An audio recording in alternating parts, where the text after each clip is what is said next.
Assalamualaikum warahmatullahi wabarakatuh. Waalaikumsalam. Selamat siang Mas Mbak sekalian. Oke, terima kasih ketemu kembali kita di sesi terkait dengan mata kuliah pemrograman data science terapan. Jadi mata kuliah ini merupakan gabungan atau relasi dengan berbagai disiplin lain. Salah satunya mungkin dari geomatika, informatika, text mining, lalu dari sisi biologi dan sebagainya, tergantung konteksnya. Oleh karena itu, namanya science data terapan. Jadi bisa diterapkan di interdisipliner. Nah, sebelum menjelaskan terkait dengan materi yang akan saya sampaikan hari ini, saya akan menjelaskan dulu sebenarnya ada apa saja sih di dalamnya. Jadi pemrograman data science terapan ini terdiri atas 3 SKS dan nilai lulus minimumnya nanti Mas Mbak itu adalah C ya, minimal. Lalu di sini nanti akan ada beberapa CPL. Jadi CPL yang diharapkan capaian lulusan dari Mas Mbak ini mampu mengkaji dan memanfaatkan ilmu pengetahuan dan teknologi, mengaplikasikannya di bidang informatika, lalu simulasi, pemodelan. Selain itu juga terkait dengan CPL yang kedua, bisa mengelola pembelajaran diri sendiri. Jadi harapannya dengan materi ini Mas Mbak bisa bersaing di tingkat nasional maupun internasional, karena sense data atau data science ini merupakan topik yang lagi banyak dibahas. Yang ketiga yaitu menguasai konsep dan prinsip sistem cerdas, ilmu komputasi yang bisa diaplikasikan ke domain masing-masing. Misalkan tadi domainnya di geomatika, domainnya di informatika, domainnya di mungkin di bidang biologi dan seterusnya. Berikutnya, selain kita bisa mengaplikasikan, kita tidak hanya sekedar mengaplikasikan, tapi kita mengaplikasikan sesuai dengan standar dan best practice-nya. Oleh karena itu, menguasai prinsip-prinsip pembuatan suatu algoritma diwajibkan, tetap diperlukan dalam CPL ini. Dan yang terakhir terkait dengan penangkapan, pengolahan, dan penyimpanan informasi. Imagine kalau misalkan sudah mengumpulkan data, gimana cara menyimpannya, itu kan nanti akan menjadi challenge tersendiri. Makanya big data, terus apalagi pengolahan data, basis data, NoSQL dan sebagainya, itu pengolahan basis data yang dengan cara-cara yang extraordinary atau cara-cara yang tidak biasa, itu sangat diperlukan sekali untuk konteks data science terapan. Oke, itu beberapa CPL yang harus dipenuhi ketika nanti Mas Mbak selesai terkait dengan mata kuliah ini. Lalu capaian pembelajaran mata kuliahnya sendiri terkait dengan pemrograman data science terapan itu apa saja? Ada 4 CPMK.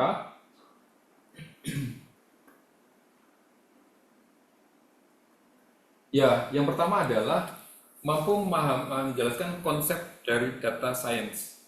Jadi Mas Mbak ini kan sudah di beberapa pertemuan sebelumnya kita sudah membahas terkait dengan konsepnya seperti apa, bedanya AI, machine learning, data science itu di mana. Lalu workflow-nya yang salah satunya menggunakan CRISP-DM, Cross Research Industry Standard Process for Data Mining. Lalu itu terkait dengan konsep-konsep dan dasarnya. Berikutnya, kalau kita sudah tahu rumusnya atau kita tahu formulasinya, yang kedua ini mampu menganalisis permasalahan. Ini cukup penting dan cukup menarik. Orang tahu teori itu bisa di mana saja, kuliah di mana saja bisa, tapi orang bisa menganalisis permasalahan itu sebuah skill critical thinking yang diperlukan, termasuk di dunia kerja nanti. Jadi kalau dihadapkan pada ada problem terkait dengan pemetaan geospasial yang membutuhkan analisis prediktif, mungkin beberapa temporal gitu, beberapa waktu ke depan. Bagaimana cara memprediksinya? Sebelum kita ngomong bagaimana cara memprediksinya, kita cek dulu kerangka masalahnya apa, kategorinya. Baru nanti kalau sudah oke, problemnya sudah kelihatan, pendekatannya sudah ada, cara memodelkannya gimana solusinya. Nah, ini juga jadi challenge sendiri. Jadi kadang tidak, oke, kita sudah tahu masalahnya, tapi kan kita belum tentu tahu solusinya ya. Di sana kita bisa menentukan, oh ini kalau ini solusinya paling pas menggunakan A. Kalau menggunakan B nanti hasilnya bias. Dan yang terakhir yaitu terkait dengan penerapan solusi pemrograman ilmu data science pada dunia nyata. Ini harapannya yang akan dijadikan final project, jadi case based method atau mengarah ke project based method Mas Mbak sekalian di mata kuliah ini. Pada akhirnya karena ini mata kuliah terapan, maka problem ini ilmunya harus bisa diterapkan di dunia nyata. Oke, itu ekspektasi capaian pelajaran. Oke, dari sana bagaimana rencana asesmennya? Seperti yang saya jelaskan di pertemuan sebelumnya, pembagiannya ada beberapa. Jadi terkait dengan asesmennya termasuk dari tugas individu, lalu keaktifan di kelas, lalu terkait dengan midterm exam dikasih case study lalu dikerjakan. Selain itu ada tugas-tugas, misalkan mendefinisikan business understanding, data understanding, dan sebagainya. Selain itu, di akhir nanti ada tugas kelompok. Dan dari sana, untuk rencana pembelajarannya, ada 16 pertemuan, dan pertemuan hari ini, karena sebelumnya kita sudah membahas terkait dengan business understanding, pengembangan data science secara umum, sampai di level pemodelan sudah ya. Oleh karena itu, hari ini kita mau bicara masalah evaluasi. Kenapa itu penting? Ini cukup menarik karena ketika kemarin saya menjadi salah satu konsultan di salah satu BUMN, evaluasi ini jadi satu core, termasuk setting skenario-nya. Bagaimana itu menjadi core? Nanti akan saya jelaskan. Mungkin sebagai contoh di awal, penerapan sains data yang sudah pernah saya lakukan, ini contohnya di PLN di Kalimantan Timur dan Utara. Jadi bagaimana kita melakukan forecasting to supply inventory di remote area pakai pendekatan deep learning. Problemnya adalah kalau kita bicara business understanding. Nah, saat itu di PLN di area-area remote area, misalkan 3T, mereka itu nggak punya cukup akses ke sana, jadi nggak ada jalan raya dan seterusnya. Akses ke sana harus melalui kapal, lewat jalur tengah hutan, menyusuri sungai dan sebagainya. Akhirnya diperlukan manajemen logistik atau inventory untuk penyimpanan bahan bakar listrik di PLN daerah itu kira-kira kapan sih diperlukan begitu, agar tidak terjadi mati lampu. Atau kalau terjadi mati lampu, jadwalnya jelas dan sudah terencana. Ini pakai pendekatan LSTM dengan beberapa di daerah pedalaman. Ini ada pembangkit listrik tenaga diesel. Oh ya, kalau kita bicara di daerah pedalaman, kita belum jangankan ada listrik di tengah jalan gitu ya, ngolor kabelnya belum ada. Jadi pakai diesel semua. Nah, ini ada 7 spot yang dijadikan case study, dan di sini menggunakan kombinasi CNN dan LSTM. Hasilnya cukup menarik, di mana kontribusi di sini kita bisa memberikan rekomendasi ke PLN. Prediksi kira-kira kebutuhan full supply dalam beberapa waktu ke depan seperti apa. Dari itu nanti bisa diantisipasi, oh kalau minggu depan kebutuhannya sekian, berarti saya harus ngirim sekarang. Kalau ngirim besok, telat sehari, mati lampu sehari. Jadi itu manfaatnya dari sisi praktis. Ada beberapa komponen lain, namun saya akan masuk terlebih dahulu ke sisi materi. Dari sini ada yang mau ditanyakan? Ada curiosity? Aman? Kalau bingung silahkan disampaikan, nanti ada roaming. Ya, jadi ini kan sudah dibahas ya terkait dengan pemodelan. Kenapa kok deep learning itu cukup menarik, di mana dia bisa menyediakan feature extraction. Sekarang untuk evaluasi.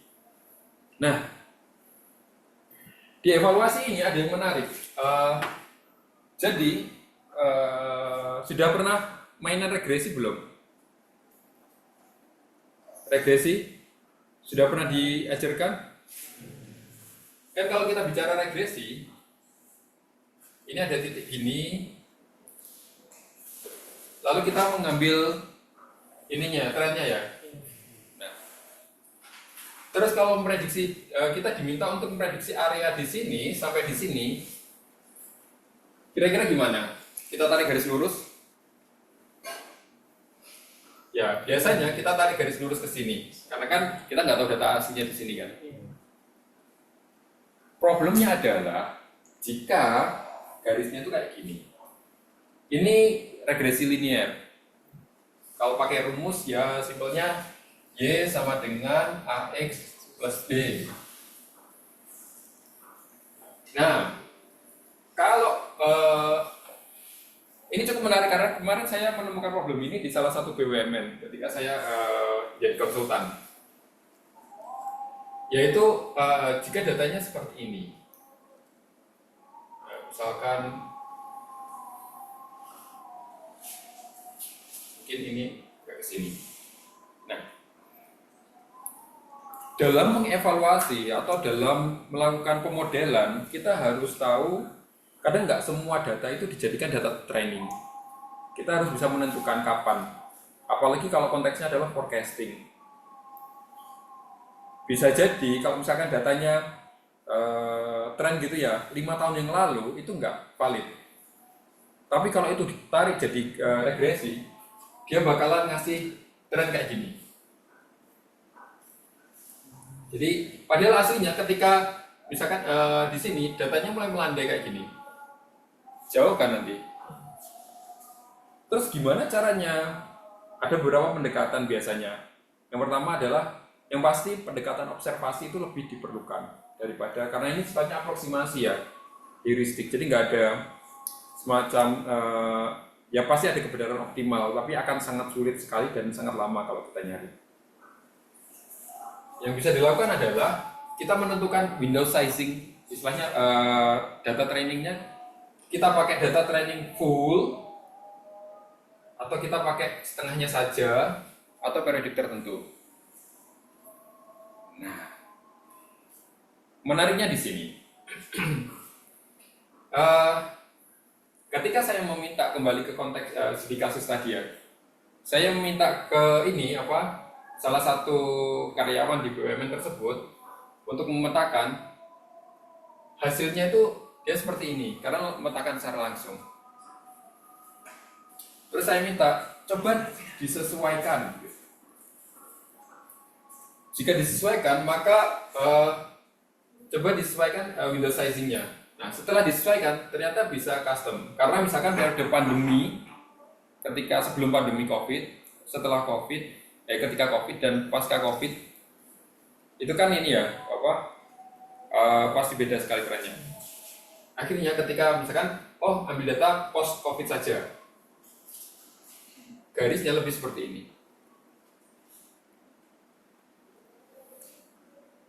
Ini yang prediksi ya.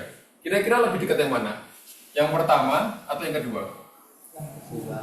Yang kedua. Nah, menariknya di sana.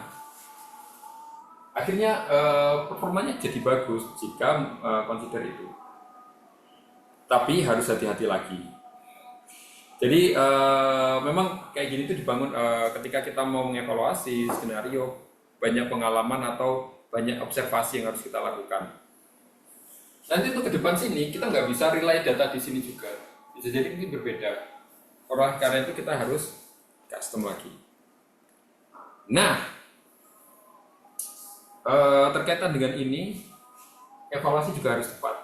Minggu lalu saya bahas metode evaluasi yang bisa bikin bias apa salah satunya. Ingat gak? Mas? Ya, akurasi.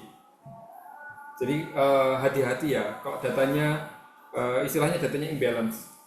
Di paper yang saya tadi itu datanya itu sangat imbalance. Jadi datanya sehingga kita nggak bisa ngukur misalkan 1:10 begitu, satu label dengan label yang lain. Kalau kita pakai akurasi nanti dapatnya 90%, padahal dia cuma prediksi satu kelas saja gitu. Sehingga kita perlu hati-hati lagi. Ya, akurasi, lalu ada precision, loss, terus ada error base. Kalau misalnya kita bicara regresi, itu merupakan bagian dari metode evaluasi. Dan setelah itu kita nanti nge-ranking modelnya. Makanya kita Mas Mbak, algoritma misalkan yang sudah dipakai apa kemarin? Neural network, random forest, apa lagi? SVM, ada lagi yang pernah dipakai? KNN, ada lagi? Terserah, klasifikasi, regresi, aman. Gradient boosting, kan ada macam-macam ya. Kita milih yang mana, ya sudah kita nggak usah milih, kita running aja, terus kita ranking. Tapi skenario sama evaluasinya harus sesuai. Termasuk kalau kita bicara neural network, kayaknya kemarin Pak Syaris menjelaskan ini ya, apa? Kernelnya. Masih ingat? Ayo apa?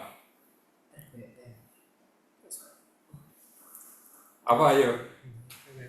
Ya RBF kalau SVM ya, RBF sigmoid ya. Sigmoid juga ada sih. Apa? Relu, terus ada linear function, ada ini untuk setting kernelnya. Bisa juga kita fokus di satu algoritma, tapi kita punya beberapa kernel atau core yang berbeda. Istilahnya setup parameternya berbeda. Nah itu kita bisa ranking juga. Misalkan kalau nemu paper, oh ini papernya sangat optimis, ini pakai neural network selesai ini, yang lain pasti kalah gitu. Tapi kita nggak tahu parameternya yang mana yang optimal. Ya, itu beberapa contoh case study terkait dengan evaluasi. Dari sana, berikutnya adalah bagaimana cara kita ngedeploy. Sejauh ini sampai mana? Biasanya kalau ngerunning algoritma berhenti di mana? Di Colab. Google Colab. Kalau yang ini di R gitu ya, R Studio. Terus makainya gimana? Kan nggak mungkin orang luar kalau kalian ngasih program AI kalian ke orang luar terus diterapkan ini Pak ada algoritma R-nya, silakan install R dulu, R Studio dulu dan seterusnya. Kan nggak mungkin kan? Gimana? Gimana Pak Cana? Di hosting, oke, satu keyboard. Next, hostingnya gimana? Setahu saya ada yang menyediakan Pak buat Oke. Firebase modelnya nanti dipanggil atau enggak yang lain. Oke, Firebase lebih ke manajemen database sih nanti. Cuma salah satu kuncinya deployment dipasang. Nah, ini yang kadang menjadi gap antara research dengan kebutuhan di industri atau di kelas dengan di industri kayak gitu. Di kelas kalian sudah selesai, misalkan kayak paper tadi ya, paper yang saya ajukan tadi selesai itu, ini selesai pakai keluaran dari Colab atau pakai RStudio, pakai ini Python. Tapi nanti orang PLN gimana? Masa jalankan ngerunning program kan nggak bisa seperti itu, makanya harus difasilitasi dengan teknik deployment. Jadi model yang sudah dibangun itu sebenarnya bisa diekstrak. Beberapa contohnya misalkan filenya bentuknya PKL, pickle. Terus atau ada yang lain, atau paling gampang kalau kita bicara regresi, nilai A dan B-nya itu ditentukan. Jadi kita tahu kemiringannya. Itu yang membuat namanya jadi model. Kenapa kita harus nge-training dan seterusnya, ya nyari parameter-parameter ini. dan itu kita ekstrak. Itu juga hari ini kalau konteksnya generatif AI, terus large language model yang menggunakan NLP kayak ChatGPT dan seterusnya, itu parameternya bisa banyak. Biasanya berapa ratus juta mas parameternya? Yang dari pre-trainnya sendiri tuh udah 500 juta. 500 juta ya. Imagine 500 juta A dan B gitu. Jadi ya seperti itu challenge-nya. Jadi oleh karena itu kadang hari ini ada istilahnya transfer learning, ada beberapa metode transfer learning, pre-trained model. Artinya kita nggak perlu ngeriran lagi. 500 juta itu kalau dijalankan di server misalkan itu gaming gitu ya, itu sampai servernya sampai komputernya rusak itu nggak selesai trainingnya.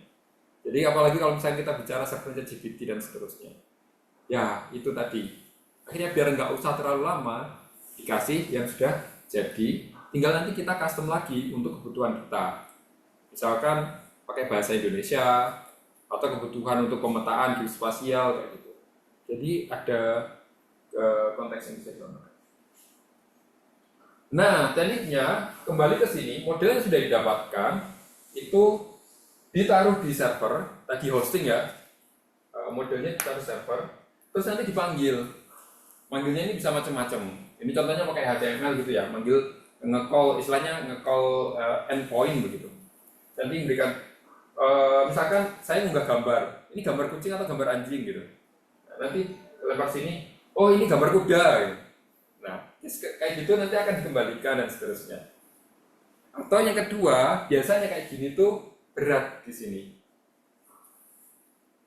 Bayangin ada 500 orang akses server bersamaan. Unggah gambar kucing, anjing, kuda, ayam gitu. Nanti mahal di sini. Oleh karena itu, opsi kedua kadang itu kayak gini. Nah, disimpan. Jadi ini gambar apa? Oh, gambarnya sudah pernah diunggah atau ini sudah pernah di request sebelumnya. Jadi simpan database saja.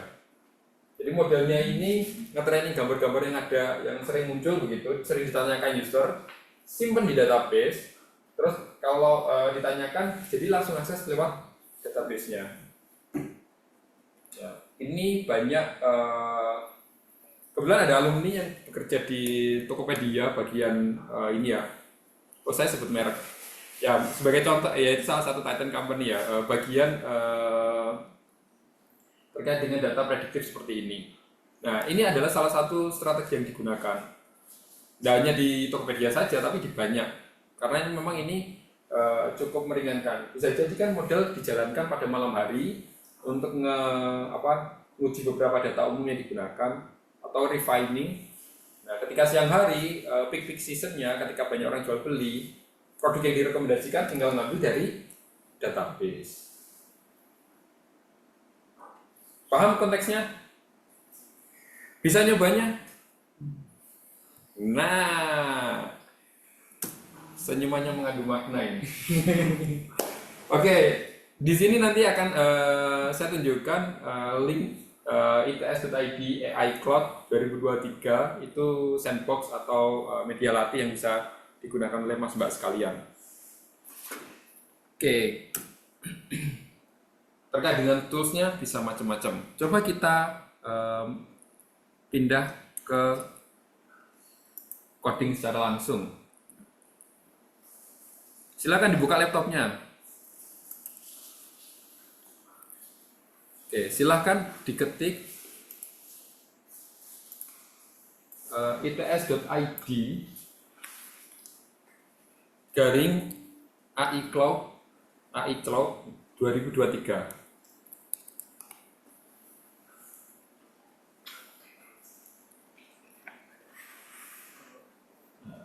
Di sini ada materi PPT yang tadi saya sampaikan, jadi bisa diakses. Bisa? Koneksi. Oh, koneksi. Ya, jadi iCloud 2023.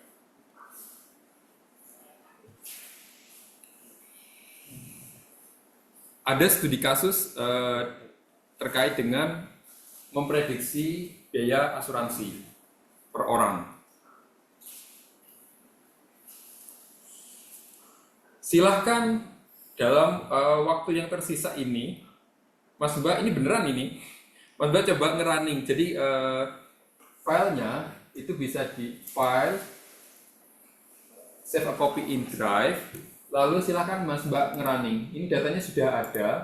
Dari sini nanti ada informasi terkait dengan apa yang harus dilakukan. Silahkan dicoba dulu ya. Oke, selamat mengerjakan.